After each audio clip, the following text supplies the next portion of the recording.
মনে আসতেছে এটার কি অবস্থা, মাদকের অবস্থাটাগুলি কি, তারপরে ধরেন যে চুরি ছিনতাই এগুলি বাড়ছে কি কমছে, জিনিসপত্রের দাম ঠাম অনেক সময় আলোচনা হয়। এই সাধারণ মানে সমাজের সব কিছু নিয়ে প্লাস আমাদের নিজস্ব কিছু কিছু এজেন্ডা থাকে ওই কিছু আলোচনা, এইগুলো নিয়ে আলোচনা। স্যার আজকে একটা রায় হয়েছে, একটু আগে আইন উপদেষ্টা বললেন ঐতিহাসিক রায় হয়েছে। রায়কে ঘিরে আমরা মানুষের মধ্যে আতঙ্ক দেখছি। স্কুল প্রচার শেষ করতে দেন আগে সময় অনেক শিক্ষা প্রতিষ্ঠানও বন্ধ, জনমনে আতঙ্ক। আপনারা আসলে কি ধরনের ব্যবস্থা নিয়েছেন আজকের দিনকে কেন্দ্র করে, এবং সামনে তো ইলেকশন? এখানে আমি তো কোনো আতঙ্ক দেখতে পারলাম না। আপনারা তো দেখলাম যে সারাদিন ঘুরতেছেন এদিকে, ওগুলো তো কৃষি মন্ত্রণালয়ে ঘুরতেছেন, খাবার কিনতে নাকি যাইতেছেন, আমি তো কোনো আতঙ্কই করতে দেখলাম। ঘোরাফেরা করতেছেন, আমিও দেখলাম হাঁটতেছি, আপনিও হাঁটতেছেন, কিসের আতঙ্ক? সড়কের কথা বলছি স্যার, এবং জনগণের কথা বলছি। সড়কের আপনি আমি তো দুজনের ভিতরে ছিলাম আজকে, সড়ক তো আমরা দেখিনি, সড়কও কোনো আতঙ্ক নাই, আমি তো সড়ক দিয়ে আসি। সারা দেশের এমনি রায়কে ঘিরে আইন শৃঙ্খলা পরিস্থিতির অবস্থা কি আপনার কাছে? আমার তো মানে কোন রকমের ছোটখাটো যে একটা যে ঘটনা ঘটতেছে, এটা তো আপনারাও জানেন, আমিও জানি যে ঘটনা। আমি গতকাল বরিশাল থেকে আসছি, মাদারীপুর যে জায়গাটা একটু বেশি ডিফিকাল্ট জায়গা, মাদারীপুর, শরীয়তপুর, ফরিদপুর, গোপালগঞ্জ, এই চারটা তাদের নিয়েও আমি গতকালকে কথা বলছি। ওই দেখো বড় ধরনের কোনো কিছু নাই। অনেক সময় যে একটা হয় কি আজকাল ওই যে করাত আছে, ইলেকট্রিক করাত, কেটে গাছটা কেটে ফেলাই দেয়, ওইটা মানে ফেলাইতে বেশি সময় লাগে না, কিন্তু বাট এটার ওখান থেকে সরাই দেওয়ার অনেক সময় লাগে, যেহেতু এগুলি তো আমার হাইওয়ে টাইপের রাস্তা, সাথে সাথে হয়ে যায়। আর প্লাস কালকে আসার সময় দেখলাম মাদারীপুরে এবং এই ভাঙ্গায় মানে দুইটা পলিটিক্যাল পার্টি দেখলাম বড় ধরনের একটা শো ডাউনও হচ্ছে। ওরকম তো আমি ওরকম কোনো দিন আমি আস্তে আস্তে তো রাত হয়ে গেছি। আমার ধরেন যে অনেক জায়গায় এই যে কি বলে ফাটাচ্ছে, এতে আপনাকে সহযোগিতা। এবার কিন্তু লোকগুলি যারা ফাটাচ্ছে তারাই ধরা পড়ে যাচ্ছে, এতে আপনারাও হেল্প করতেছেন, এই জন্য আপনাকে ধন্যবাদ। আপনি বলতেছেন ছোটখাটো, কিন্তু আপনারা তো গুলি নির্দেশ দিচ্ছেন যে দেখা মাত্র গুলি, তাহলে মানুষ যখন একটা বড় আতঙ্ক তৈরি হয়। এখানে হলো কি আপনার সেলফ ডিফেন্সের জন্য ব্রাশ ফায়ার গুলি, তাহলে একটা পরিস্থিতি খারাপ। আপনারা হাতিয়ারের নেন না, পারমিশন নেন না, নিরাপত্তা ওইটা কি দেখছেন জন্য, শিকারের জন্য কিন্তু নেন না, ইয়া যদিও করেন শিকার, কিন্তু নেন আপনার ডিফেন্সের জন্য। যদি কেউ আপনার এই করতো তো আপনি তো এইটা নিতে পারতো, সেলফ ডিফেন্সের জন্য তো কোথাও গিয়ে আরো আমার আরো ভালো করতে হবে। সেলফ ডিফেন্সের ক্ষেত্রে কি এই অধিকারটা তো প্রত্যেকটা নাগরিকের, এবং আপনাকে যদি কেউ মারতে আসে, আপনাকে হত্যা করতে আসলে আপনি আক্রমণকারীদের নিহত করার অধিকার আছে। এটা সব দেশে সর্বত্র সর্বকালে, আমাদের দেশে তাৎক্ষণিকভাবে হয়েছে তা তো না। কিন্তু ব্রাশ ফায়ার করলে তো আপনার আরো ক্ষতিগ্রস্ত হতে পারে। ব্রাশ ফায়ারের আপনি এটা কোথা থেকে পেলেন? সিএমপি কমিশনারকে জিজ্ঞেস করবেন, এটা তো আমরা এখানে বলি নাই।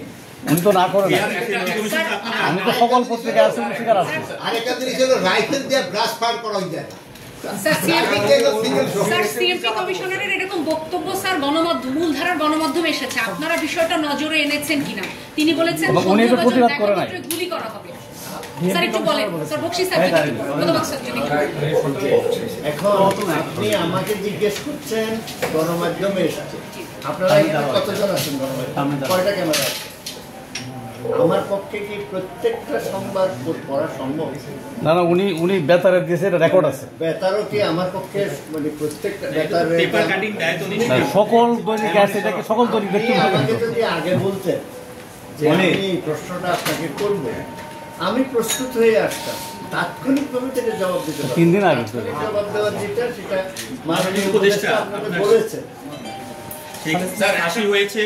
এখন তার প্রত্যাবর্তনের জন্য আপনারা কি আবার কোনো অনুরোধ পাঠাবেন কিনা? আইন উপদেষ্টা আবার অনুরোধ করা হবে তার প্রত্যাবর্তনের জন্য তো আমরা অলরেডি লিখে হয়েছে, এবং এটা তো কন্টিনিউয়াসলি করে আমরা তো ডেফিনেটলি যাবো প্রত্যাবর্তন। স্যার একটা প্রশ্ন, আবার নতুন করে দিবেন কিনা? একবার তো করেছেন, তারা তো পাঠায় নাই, আবার এখন তো রায় হলো, ফাঁসি হলো, এরপরে কি আবার নতুন করে আপনারা কোনো চিঠি দেবেন কিনা? যদি দরকার পড়ে অবশ্যই দিব।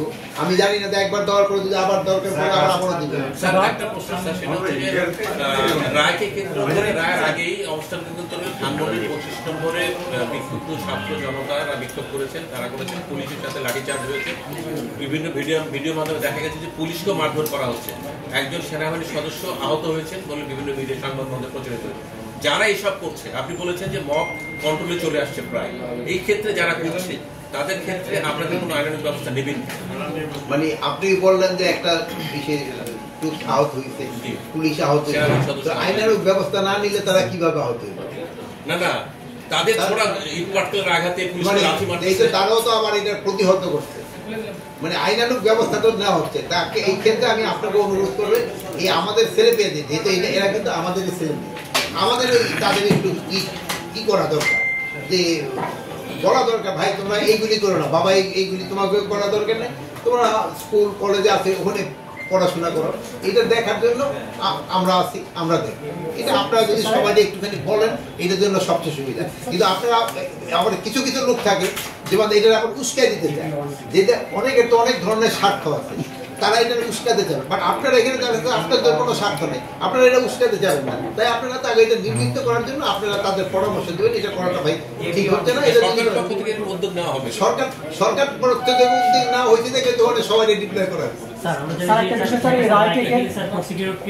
ভারতীয় নাম্বার থেকে হত্যার হুমকি দেওয়া হয়েছে, পাশাপাশি আপনাদের যারা প্রদেশে গতকাল একজন বাসা পক্ষে বিক্ষোভ হয়েছে, এই বিষয়গুলো কি আপনাদের কনসার্ন আছে? এখন হলো কি এটা ক্ষেত্রে আপনারা কিন্তু আমাদের থেকে আরো বড় কাজ করতে পারেন। এই ভারতীয় বা আমি বলবো পার্শ্ববর্তী দেশের থেকে যে উস্কানিমূলক বক্তব্য দেয় এবং মিথ্যা সংবাদ দেয়, এটা কিন্তু প্রতিকার সবচেয়ে আপনাদের হাতে বেশি। আপনারা সত্যি সংবাদ দিচ্ছেন এবং সত্যিটা প্রকাশ করলে অটোমেটিক দেখবেন এটা ডাই ডাউন।